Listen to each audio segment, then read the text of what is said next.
राधे राधे, जय श्रीमन नारायण, हरे कृष्णा। कैसे हैं आप लोग? कमेंट करके ज़रूर बताइएगा। तो चलिए आज हम सुनेंगे कार्तिक मास की कथा, अध्याय 23 और 24। तो चलिए शुरू करते हैं। 23वां अध्याय वर्णन आंवला तुलसी जान। 23वां अध्याय वर्णन आंवला तुलसी जान। पढ़ने सुनने से कमल हो जात कल्याण। नारद जी बोले, हे राजन, यही कारण है कि कार्तिक मास के व्रत उद्यापन में तुलसी की जड़ से भगवान विष्णु की पूजा की जाती है। तुलसी भगवान विष्णु को अधिक प्रिय है और अधिक प्रीति प्रदान करने वाली मानी गई है। राजन, जिसके घर में तुलसी वन है वह घर तीर्थ स्वरूप है, वहाँ यमराज के दूत भी नहीं आ सकते। तुलसी का पौधा सदैव सभी पापों का नाश करने वाला तथा अभीष्ट कामनाओं को देने वाला है। जो श्रेष्ठ मनुष्य तुलसी का पौधा लगाता है वह यमराज को नहीं देखते। नर्मदा का दर्शन, गंगा का स्नान, तुलसी वन का ससर्ग, ये तीन एक समान कहे गए हैं। जो तुलसी की मंजरी से संयुक्त होकर प्राण त्याग करता है वह सैकड़ों पापों से युक्त ही क्यों न हो तो भी यमराज उसकी ओर नहीं देख सकते। तुलसी को छूने से कामनी, वाचिक, मानसिक आदि सभी पाप नष्ट हो जाते हैं।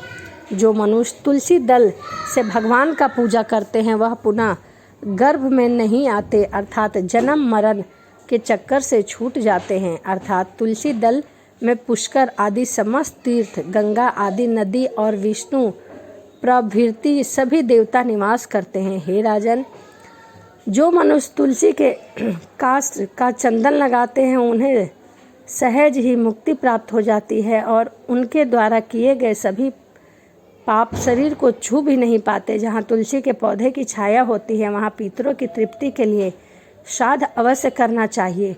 जिसके मुख में, कान में और मस्तक पर तुलसी का पत्ता दिखाई देता है उसके ऊपर यमराज की दृष्टि नहीं डाल सकती है। फिर दूतों की बात ही क्या है। जो प्रतिदिन आदरपूर्वक तुलसी की महिमा सुनता है वह सभी पापों से मुक्त होकर ब्रह्मलोक को जाता है।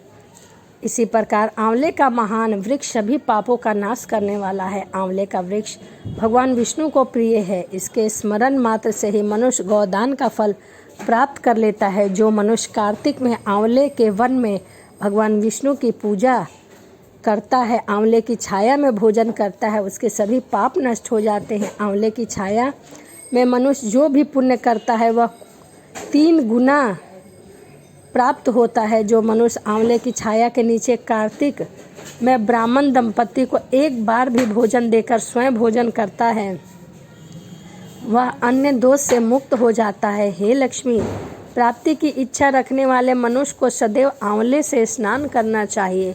नवमी, अमावस्या, सप्तमी, संक्रांति, रविवार, चंद्र ग्रहण और सूर्य ग्रहण के दिन आंवले से स्नान नहीं करना चाहिए। जो मनुष्य आंवले की छाया में बैठकर पिंड दान करता है उसके पितर भगवान विष्णु के प्रसाद से मोक्ष को प्राप्त हो जाते हैं। जो मनुष्य आंवले के फल और तुलसी दल को पानी में मिलाकर स्नान करता है उसे गंगा स्नान का फल मिलता है। जो मनुष्य आंवले के पत्ते और फल से देवताओं का पूजा करता है उसे स्वर्ण, मणि और मोतियों द्वारा पूजन का फल प्राप्त होता है। कार्तिक मास में जब सूर्य तुला राशि में होता है तब सभी तीर्थ, ऋषि, देवता और सभी यज्ञ आंवले वे वृक्ष में वास करते हैं, आंवले के वृक्ष में वास करते हैं। जो मनुष्य द्वादशी तिथि को तुलसी दल और कार्तिक में आंवले की छाया में बैठकर भोजन करता है उसके 1 वर्ष तक अन्य संसर्ग से उत्पन्न सभी पाप नाश हो जाते हैं। जो मनुष्य कार्तिक में आंवले की जड़ में विष्णु जी का पूजा करता है उसे श्री विष्णु क्षेत्रों के पूजन का फल प्राप्त होता है। आंवले और तुलसी की महत्वता का वर्णन करने में श्री ब्रह्मा जी भी समर्थ हैं। इसीलिए धात्री और तुलसी जी के जन्म कथा सुनने से मनुष्य अपने वंश सहित भक्ति को पाता है। तो यह कार्तिक मास की कथा अध्याय 23वां था। आइए अब हम सुनते हैं कार्तिक मास की कथा अध्याय 24। लिखवालों से निज दया से सुंदर भाव बताकर कार्तिक मास 24वां अध्याय सुनो सुधाकर। राजा पृथक बोले, हे मुनि श्रेष्ठ, आपने तुलसी के इतिहास का व्रत महात्म के विषय में कहा। अब आप कृपया करके मुझे यह बताइए कि कार्तिक मास में क्या और भी देवताओं का पूजन होता है, यह भी विस्तार पूर्वक बताइए। नारद जी बोले, पूर्व काल की बात है। सहस्र पर्वत पर करवीकर में धर्मदत्त नाम का एक विख्यात कोई धर्म ज्ञानी ब्राह्मण रहते थे। एक दिन कार्तिक मास में भगवान विष्णु के समीप जागरण करने के लिए वो भगवान के मंदिर की ओर चले। उस समय एक पहर रात बीत चुकी थी। भगवान के पूजन की सामग्री साथ लिए जाते हुए ब्राह्मण ने मार्ग में देखा कि एक भयंकर राक्षसी आ रही है। उसका शरीर नंगा और मांस रहित था। उसके बड़े बड़े दांत, लपकती हुई जीभ और लाल नेत्र देखकर ब्राह्मण भय से थर्रा उठा। उनका सारा शरीर कांपने लगा। उन्होंने साहस करके पूजा की सामग्री तथा जल से ही उसी राक्षस के ऊपर प्रहार किया। उन्होंने हरि नाम का स्मरण करके तुलसी दस मिश्रित जल से उसको मारा था, इसीलिए उसका पातक नष्ट हो गया। अब उसे अपने पूर्व जन्म के कर्मों के परिणाम स्वरूप प्राप्त हुई दुर्गति का स्मरण हो आया। उसने ब्राह्मण को दंडवत प्रणाम करके कहा, हे ब्राह्मण, मैं पूर्व जन्म के कर्मों के फल से इस दशा को पहुँची हूँ। अब मुझे किस प्रकार उत्तम गति प्राप्त होगी। धर्मदत्त ने उसे इस प्रकार प्रणाम करता हुआ देखकर आश्चर्यचकित होते हुए पूछा, किस कर्मों के फल से तुम इस दशा में पहुँची हो। कहा कि रहने वाली हो, तुम्हारा नाम क्या है और तुम्हारा आचरण व्यवहार कैसा है, यह सारी बातें मुझे बताओ।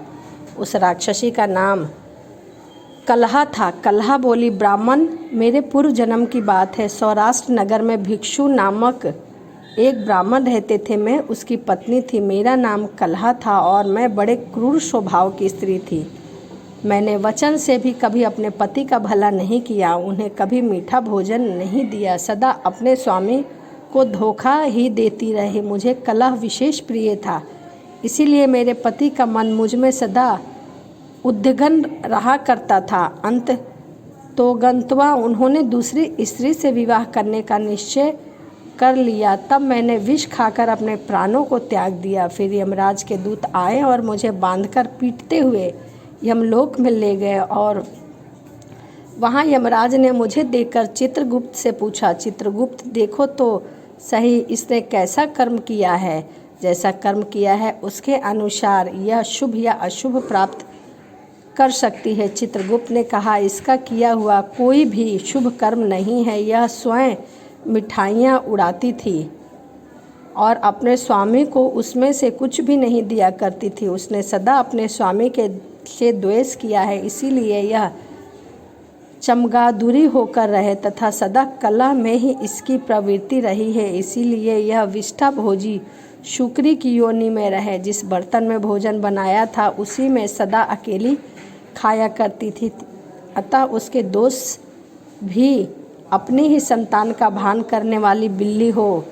इसने अपने पति को नियमित बनाकर आत्मघात किया है, इसीलिए यह आत्मघाती निंदनीय स्त्री प्रेत के शरीर से भी कुछ काल तक अकेली ही रहे। इसे यमदूतों द्वारा निर्जल प्रदेश में भेज देना चाहिए। वहाँ दीर्घ काल तक यह प्रेत के शरीर में निवास करे। उसके बाद यह पापनी शेष 3 योनियों का भी उपभोग करे। कलहा ने कहा, हे विप्रिय, मैं वही पापनी कलहा हूँ। इस प्रेत शरीर में आए मुझे 500 वर्ष बीत चुके हैं। मैं सदैव भूखी प्यास से पीड़ित रहा करती हूँ। एक बनिए के शरीर में प्रवेश करके मैं इस दक्षिण देश में कृष्ण और वेशी के संगम तक आई हूँ, जो और भूख और प्यास को सहन करती रही।